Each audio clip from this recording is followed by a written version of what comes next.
오늘 본문 말씀 마가복음 16장입니다. 마가복음 16장 19절 20절 받들겠습니다.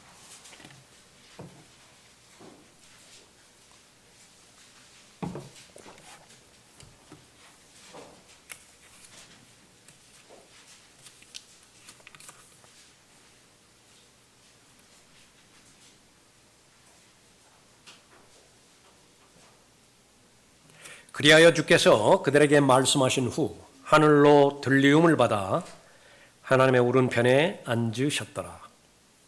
그 후 제자들이 나가서 곳곳마다 전파하니 주께서 그들과 함께 역사하시고 또 따르는 표적들로 말씀을 확고하게 하시더라. 아멘. 네, 기도하겠습니다. 오해도 주님의 거룩하신 이름으로 모일 수 있도록 인도해 주심을 감사를 드립니다. 무엇보다도 또 하나님께서 귀히 여기시고 사랑하시는 믿음의 지체들, 또 주님의 거룩하신 이름으로 모이는 이런 모임을 통해서 만나게 해주시고 교제케 해주시며 하나님의 일인 참된 경배자로서 하나님 앞에 경배드리는 그 일에 모두가 다 참여케 해주심을 감사를 드립니다. 주의 만찬과 또 침례식을 통해서 하나님께서 기뻐해 주시고 또 하나님께서 영광 받으셨습니다. 지역교회에게 맡겨주신 그 위대한 하나님의 위임 상황들, 믿음으로 또 하나님께서 주시는 지혜 가운데서 하나님을 온전히 신뢰하는 가운데 잘 감당해 나가는 역량 있는 강성한 교회가 되실 수 있도록 귀히 역사해 주시길 간구를 드립니다.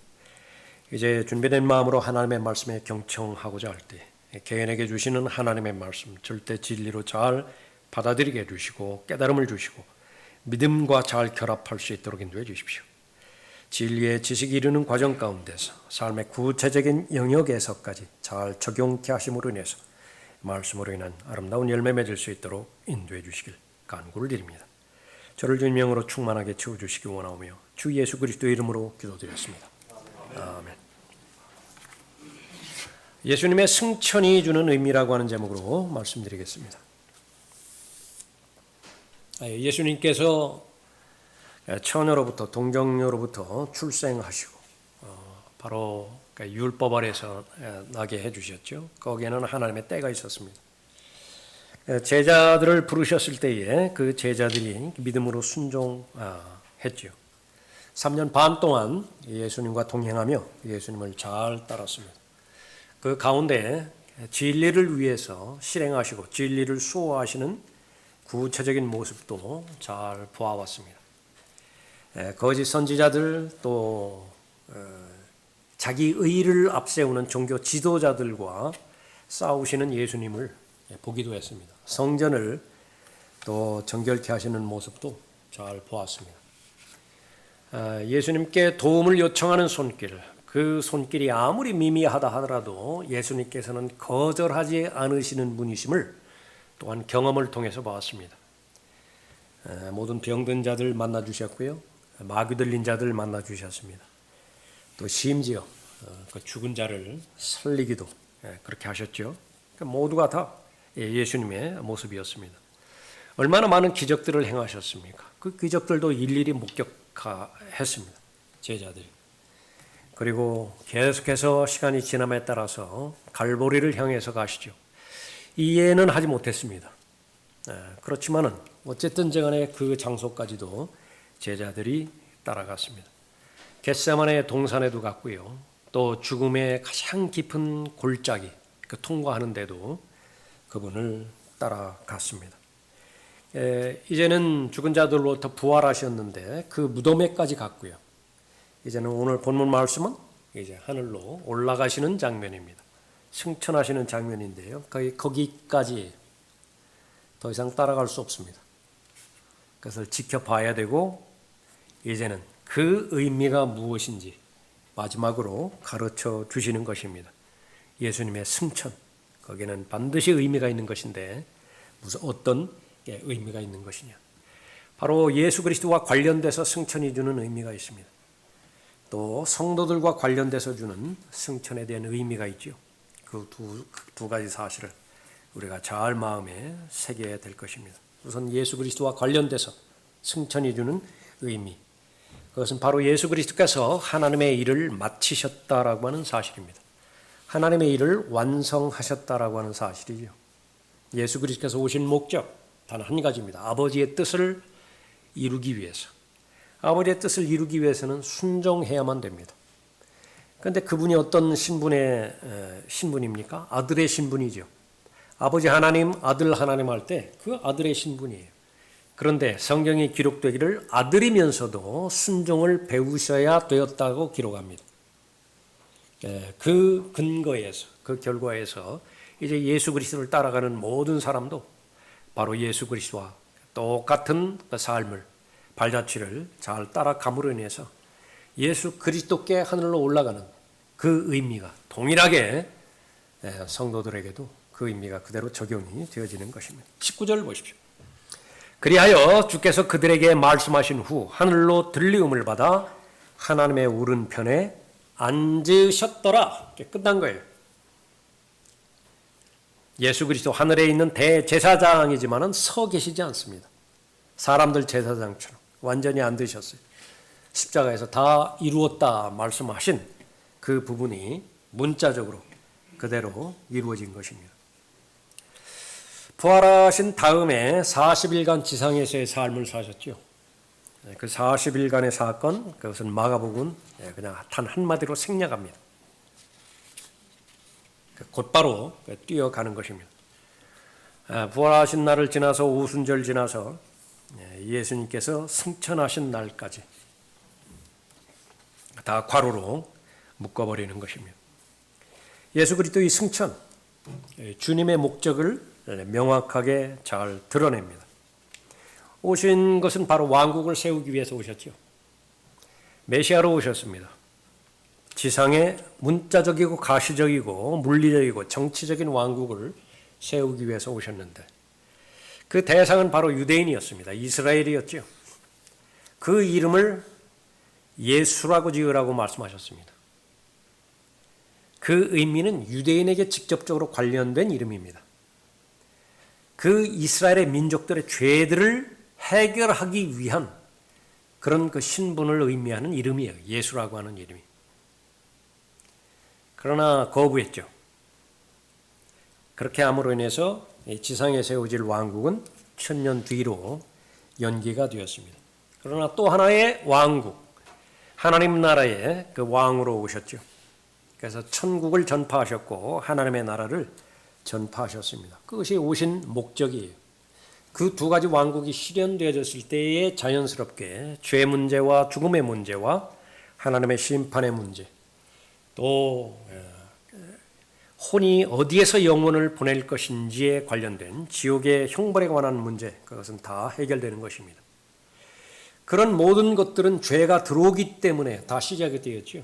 죄의 원인은 바로 마귀입니다. 사탄이에요.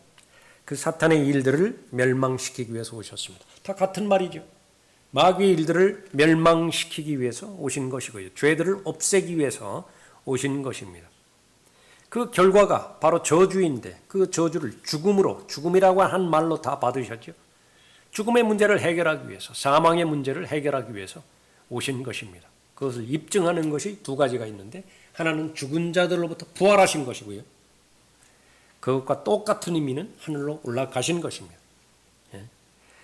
지금까지 죽었다가 다시 살아난 사람들 몇 명 있었지만은 그러나 다시 다 죽었다고.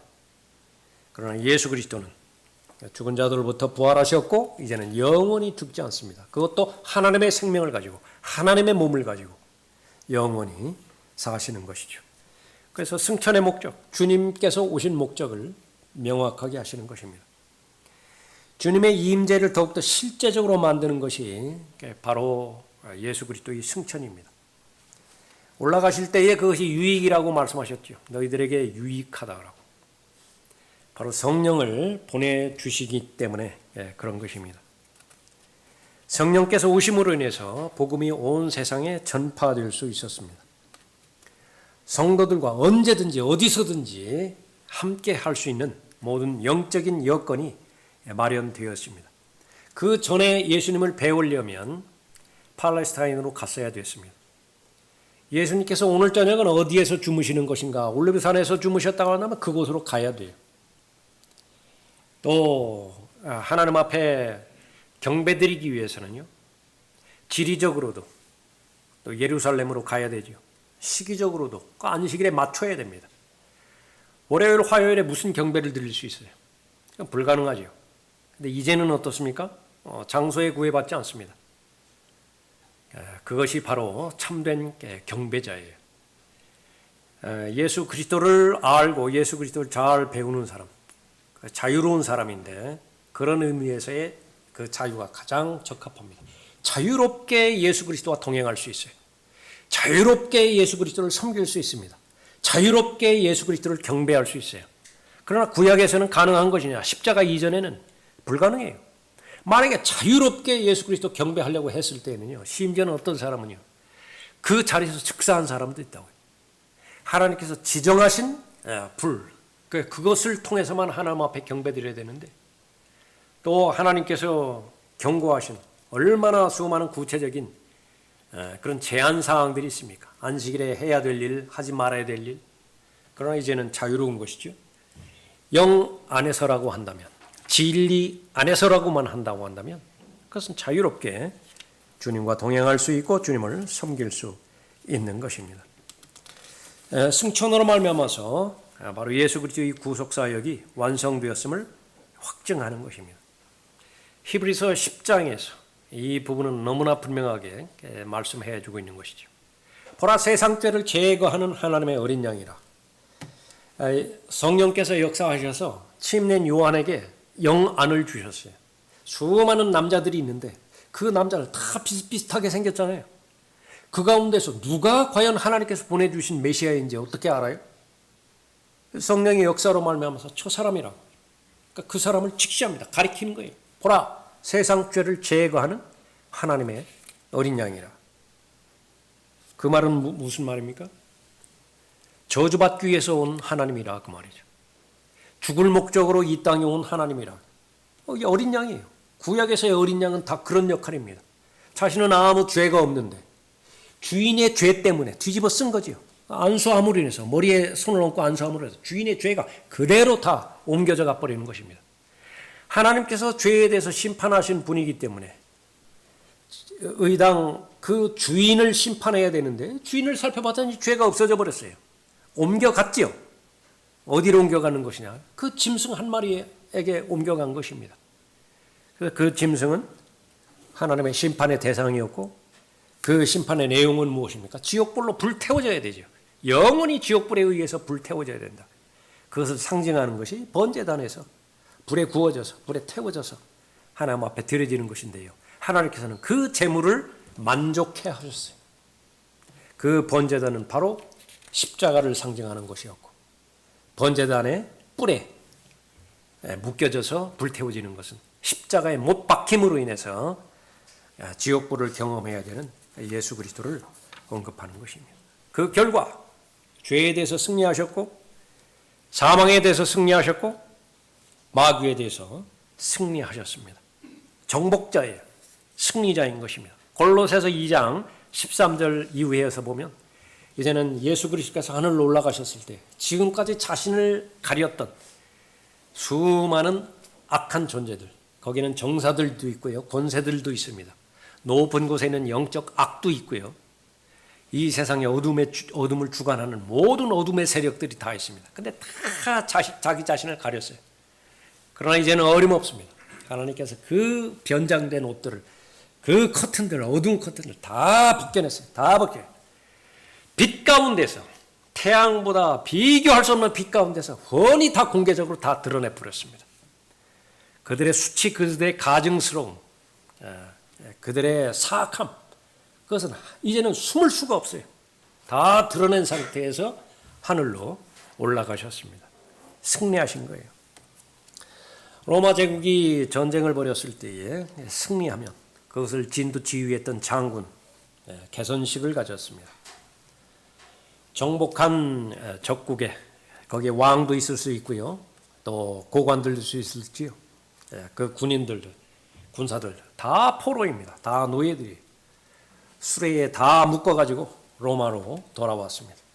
향을 피우죠.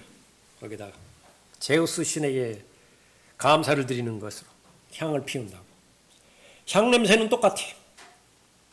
그러나 그 향내가 장군의 코에는 어떤 향기로 보일까요? 똑같은 그 냄새가 포로들의 코에는 어떤 냄새로 보일까요? 하나는 생명의 향기고 하나는 사망의 향기예요. 그러나 승리자, 모든 로마 시민들이 그 장군을 영웅으로 환영을 한 것입니다. 예수님도 마찬가지예요.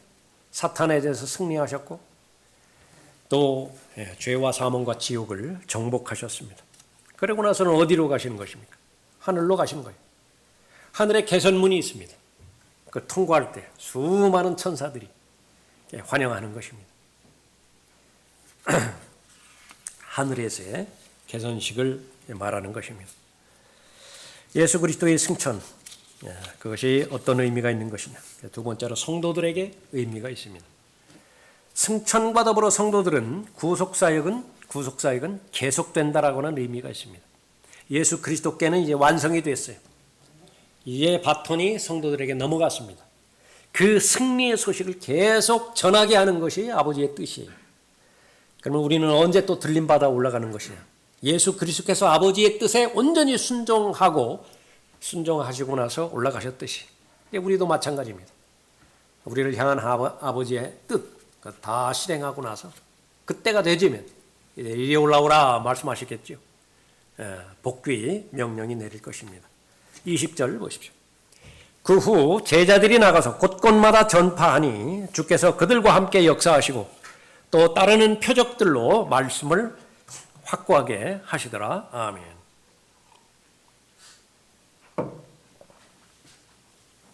하늘로 올라가셨고요. 그 후에 열흘이 지났습니다.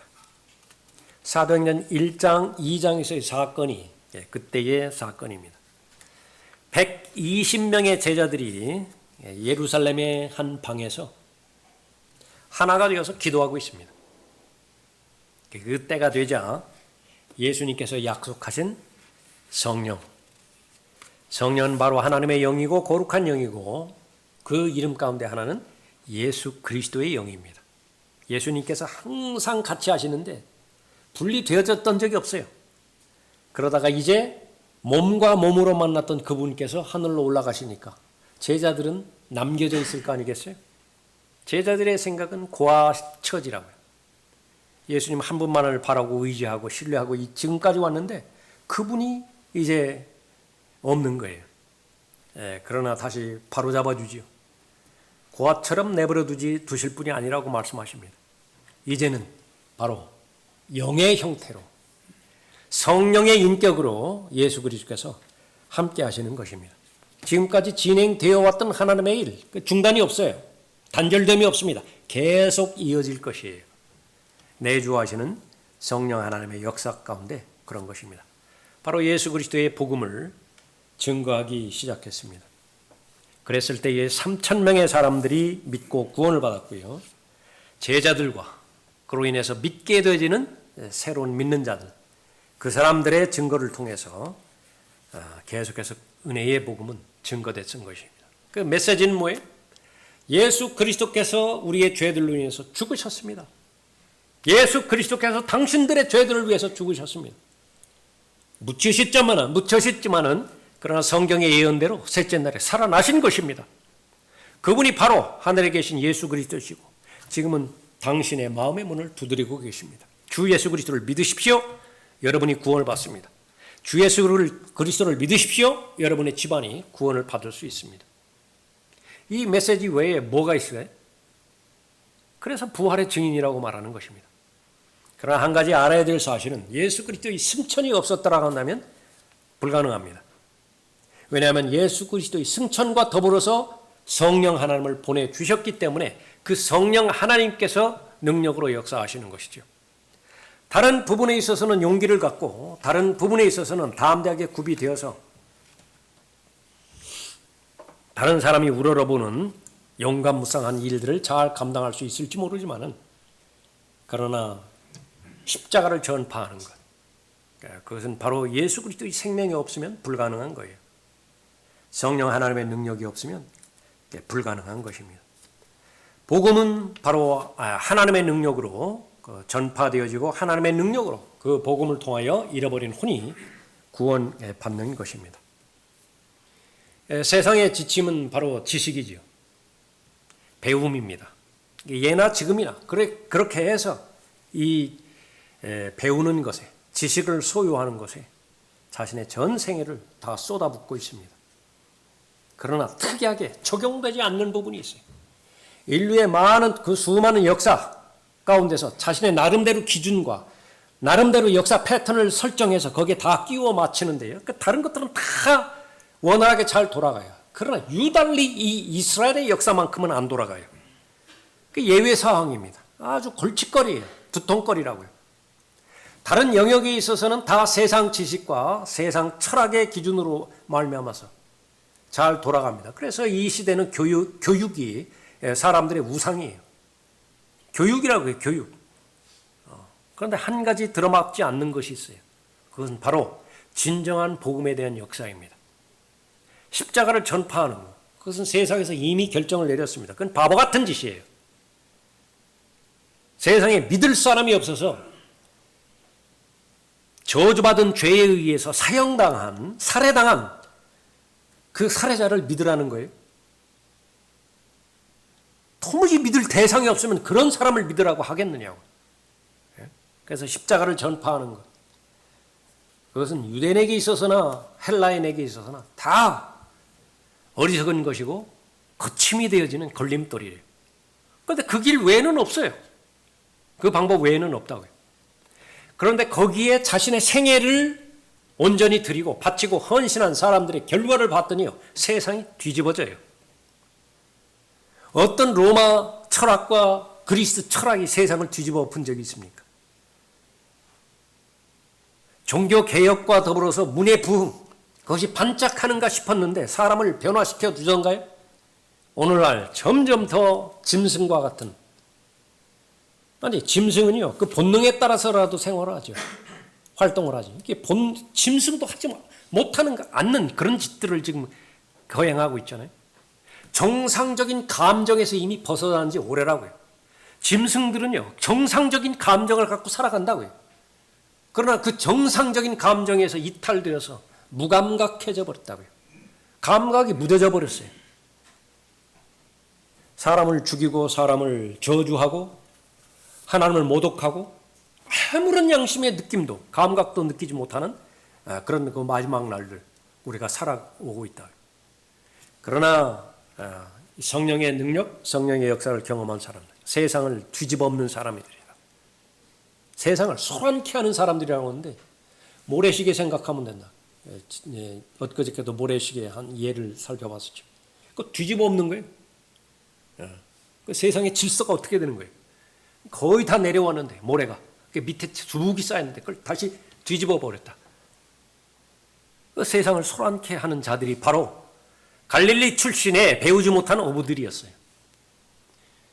그 가운데서 객기라고 한다면 두 번째 가라면 서름할 베드로 같은 사람이 누구보다도 거짓이 없어요. 진솔되게 예수님을 위해서 죽기까지라도 다 하겠다고 하는 사람이 저주하면서까지 맹세하면서까지 자신의 선생님을 부인했죠. 자신의 주를 부인을 했다고요. 그러나 이제 변화된 후에 승천 이후에 그 승천과 더불어서 성령이 주는 능력으로 베드로의 설교 어디를 본다 하더라도 예수 그리스도를 부인한 적이 있었느냐. 전해오는 이야기지만 바로 자신이 죽을 때 순교당할 때 자신은 자신의 주님과 같이 그렇게 순교당할 자격이 없다고. 거꾸로 나를 매달아 달라고. 사실인지 아닌지 그거는 두 번째로 친다 하더라도 말이죠. 가는 곳마다 말씀을 전한 사람들이라 그렇게 말씀하고 있습니다. 사도들은 예루살렘에서 시작했습니다. 그리고 예루살렘이 속한 지역이 바로 유대 지역이었죠. 그렇게 해서 유대로 확장해 나갔습니다. 그러나 유대를 건너서 이제 사마리아에까지 오게 되어지면 그 주체가 되는 세력은 사도들이 아니에요. 사마리아를 거쳐서 땅 끝까지 가는 데 있어서는 이름이 알려지지 않은 사람들입니다.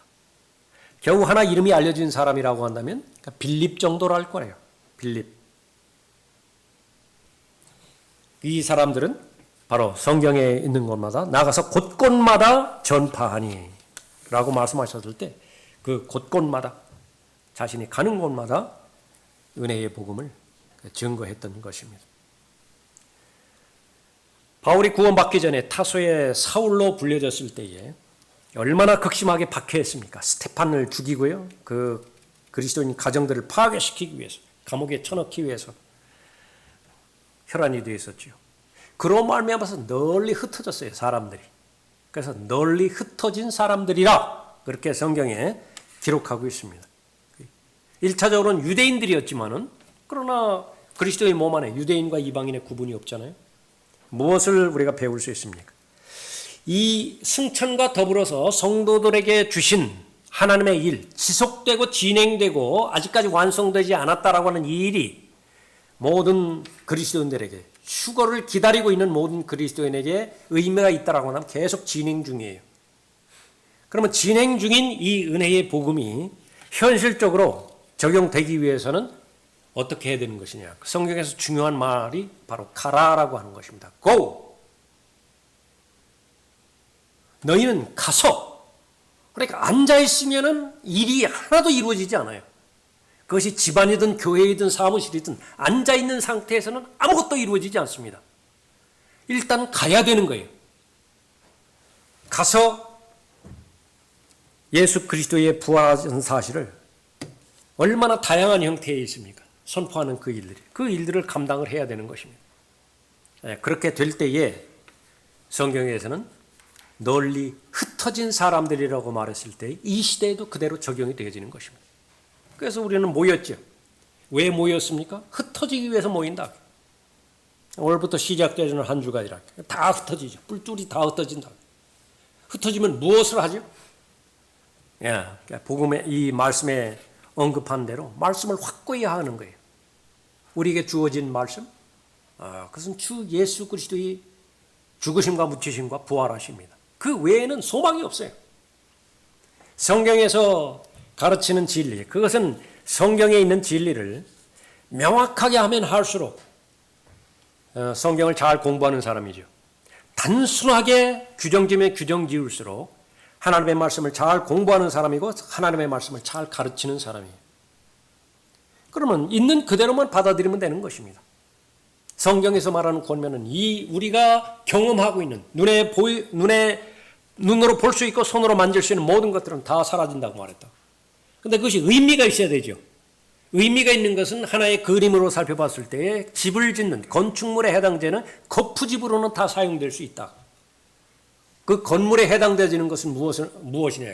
두 가지 집약해서 말하는 것인데 하나는 하나님의 책이고요. 하나님의 책은 영원히 없어지지 않아요. 두 번째는 그 책의 능력, 생명의 능력을 통해서 구원받은 혼입니다. 그 두 가지 외에는 다 없어져 버린다. 그러나 구원받은 하나님의 자녀가 하나님의 말씀을 하나님의 말씀답게 자신의 믿음의 자리에 정착하기 위해서 삶을 살아가는데 필요한 것이 많이 있다고요. 안정된 삶을 살아가야 되고요. 건강과 체력을 유지해야 되고 또 하나님께서 맡겨주신 영에 관련되고 혼과 몸에 관련된 모든 일들을 잘 감당하기 위해서 우리는 시간이 필요하고 물질이 필요하고 사람들의 도움이 필요하고 그 사람들은 믿는 사람들뿐만 아니라 믿지 않는 사람들의 사회적인 국가적인 구조까지도 필요하다고요. 그러나 우상이 되어서는 안 돼요. 우상이 되어서는 안 된다. 교회가 우상이 되어서는 안 됩니다. 국가가 우상이 되어서는 안 돼요.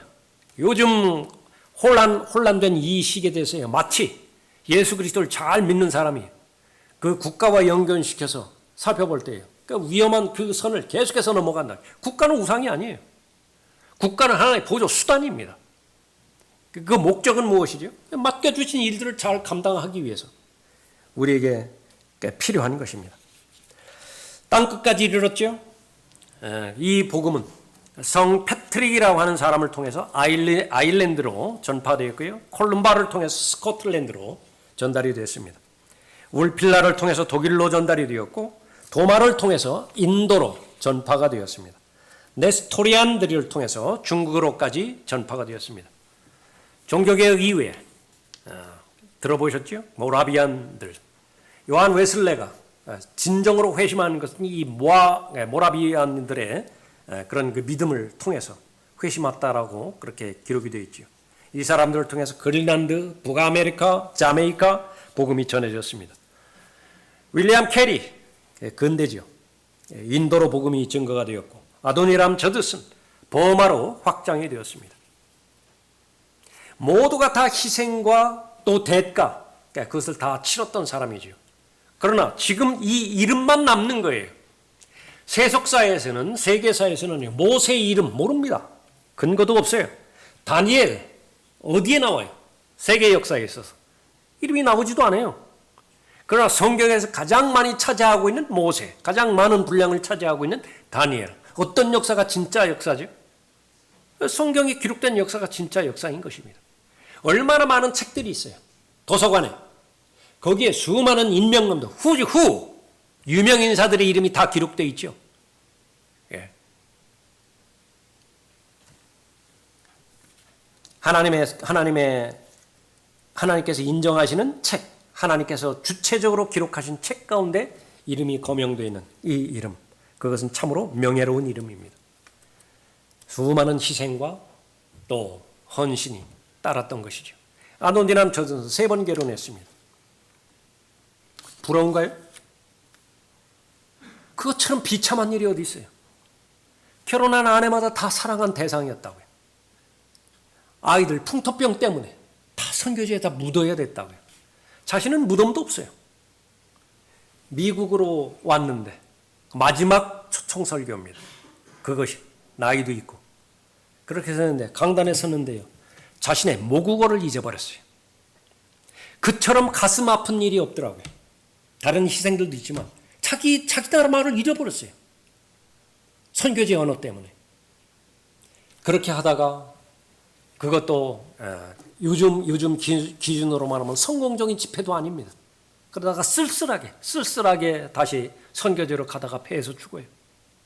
바다에 던져집니다. 그러나 무엇이 잠정적인 것이고 무엇이 영원한 것이 하나님의 예수 그리스도의 승천의 의미, 그것은 복잡하지 않습니다. 우리 모두는 사도들처럼 되어야 되고요. 사도들을 따랐던 제자들처럼 그렇게 되어야 되죠. 그 목적으로 성경에 기록이 되어 있으니까. 우리들의 믿음을 비춰봤을 때 다른가요? 아니요. 그 부분에 있어서는 확신을 가지십시오. 동일한 하나님의 진리의 말씀, 하나님의 영감으로 주어지고 섭리로 보존되어진 킹제임스 성경의 계열, 한글 킹제임스 성경 여러분들이 가지고 있다고 한다면 그것이 500년 전이나 2000년 전이나 동일한 믿음을 가지고 있는 사람들이에요.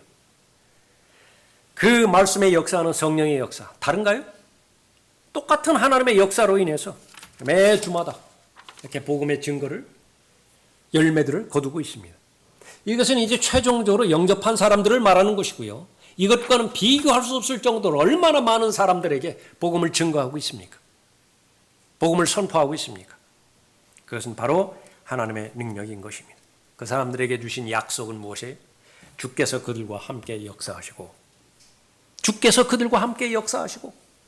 오전 성경 공부 시간에도 살펴봤지만은 주님께서 나와 동행하고 있다라고 하는 경험과 확신과 체험을 가장 잘 알 수 있는 방법은 무엇이냐 이게. 본문 말씀대로 하면 돼요. 예수 그리스도는 선생님의 죄들을 위해서 죽으셨습니다. 묻히신 그분은 성경의 예언대로 선생님들을 의롭게 하기 위해서 부활하신 것이에요. 교회 다녀서 구원받는 것이 아니라 이 사실을 진실된 마음으로 믿으면 구원받는 것입니다. 그 말을 믿음으로 선포했을 때에 예수 그리스도께서 나와 함께 하시고 성령 하나님께서 나와 함께 하신다라고 하는 그 강한 경험과 체험, 그것은 경험해 본 사람만 알죠. 그때의 성령 충만한 그 경험은 그때만 안다고요. 이 일은 계속돼야 되겠죠. 누가 이 일을 계속할 수 있습니까?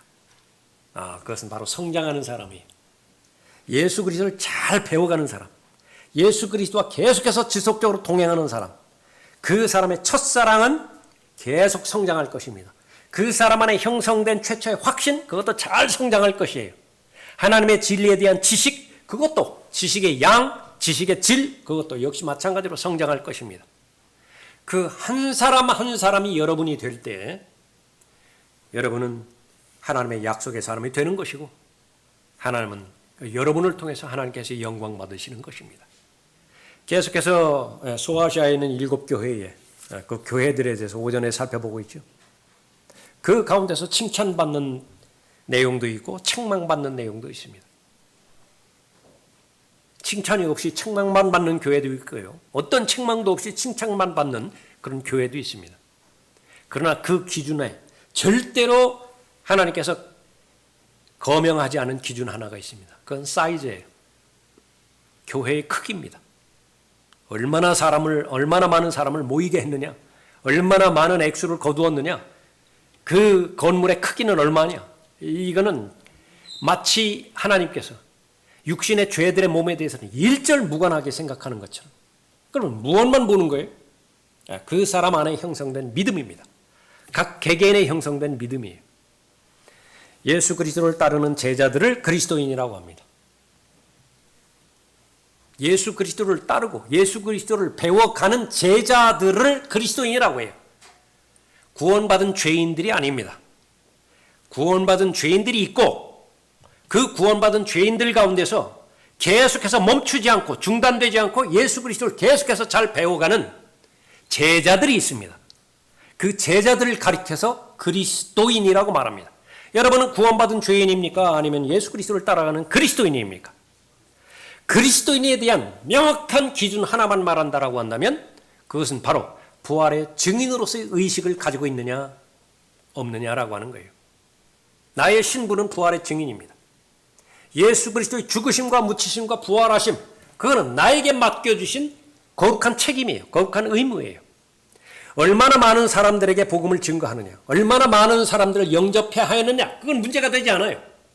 내 삶 가운데서, 내 삶의 본질 가운데서 그것을 의식하며 생생한 인식 가운데서 살아가느냐, 그렇다고 한다면 여러분은 확신을 가지시면 됩니다. 제자예요. 그리스도인입니다. 계속해서 예수 그리스도를 잘 배우고 있어요. 그러나 그 말씀의 근거에서 보았을 때 오른편이나 왼편으로 많이 치우쳐 있다. 그렇게 된다라고 한다면 바로 거짓말할 수 없는 사실은 여러분은 성령의 능력으로 살아가고 있지 않습니다. 여러분 자신의 힘으로 살아가는 거예요. 그것을 마귀가 부추기는 그런 부분에 있어서는 그것이 종교의 힘입니다. 마귀는 계속해서 무슨 약물 중독자나 성 포르노 관련돼서 음행하는 자나 간음하는 자나 이것을 적극적으로 주도하고 있지 않습니다. 마귀가 주된 활동 무대는 영적인 영역, 영적인 일들을 추구하고 있는 교회예요. 하나님의 책, 성경의 한 복판에서 마귀는 활동하고 있는 것입니다. 문제는 그것이 참된 성령의 능력에 의해서 이루어져 가는 것이냐, 아니면 이름은 똑같은데 또 다른 영이에요. 이름은 똑같은데 또 다른 예수예요. 내가 보기에는 똑같은 예수인데 하나님의 관점에서 보면 그건 다른 예수예요. 다른 영이라고요. 그런데도 그 부분에 대해서는 전혀 개의치 않고 고의적인 무직 가운데 자신을 방치함으로 인해서 계속 지식은 추구하는데 진리의 지식에 대해서는 관심이 없어요. 성경은 분명하게 말하죠. 항상 배우지만 진리의 지식에 이르지 못한다.